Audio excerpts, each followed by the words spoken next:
Maker టమాటా curry ఎలా చేయాలో నేర్చుకుందామండి. నేను ఎప్పుడు కూడా బంగాళదుంపలు మిల్ మేకరు లేకపోతే బిర్యానీస్లోనూ మాత్రమే నేను వేసేదాన్ని మిల్ మేకర్ కర్రీని. ఇప్పుడైతే కనుక నేను టమాటా కూడా వేసి ట్రై చేశాను, బాగా వచ్చింది. అందువల్ల నేను ఇందులో వేసి మళ్ళీ వీడియో చేస్తున్నాను. కాకపోతే అప్పుడు నేను ములమాకు అనేది వేయలేదండి. ములమాకు వేస్తే చాలా టేస్ట్ వస్తుందనే ఐడియాతోని నేను పచ్చి ములమాకు తెచ్చుకుని దాంట్లో వేస్తున్నానండి.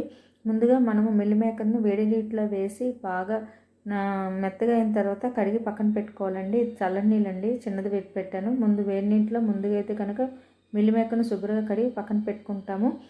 ఆ తర్వాత వేరొక పాన్లో కానీ కళాయిలో కానీ మనము కొంచెం ఆవాలు, జీలకర్ర, ఉల్లిపాయలు, పచ్చిమిరపకాయలు వేసి బాగా వేయించిన తర్వాత మనము ఈ మునమాకును వేస్తామండి. వేసిన తర్వాత మిల్ మేకర్ను కూడా వేస్తాము. తర్వాత కొంచెం పసుపు వేస్తామండి. వేసి అలాగా బాగా వేగుతాయండి. బాగా వేగిన తర్వాత మనం టమాటాను కట్ చేసిన టమాటాను వేసుకుంటామండి. వేసుకొని మూత పెడితే కాసేపు కొంచెం స్మూత్గా అయిపోతాయండి. అయిన తర్వాత మనం గరిటెతో ఇలా అలా అనుకుంటే చాలా మెత్తగా అయిపోయి మొత్తం కలుస్తుందండి.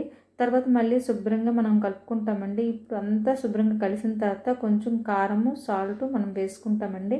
వేసుకున్న తర్వాత ఇంకా బాగా సెట్ అవుతుంది, అంటే మొత్తం కలిసిపోతుంది. ఆ తర్వాత కొంచెం వాటర్ అయితే వేస్తానండి. వాటర్ వేసిన తర్వాత మళ్ళీ మూత పెట్టుకుంటాము. నేనైతే కనుక రసం పౌడర్ అనేసి ఒకటి నేను రెడీ చేశానండి.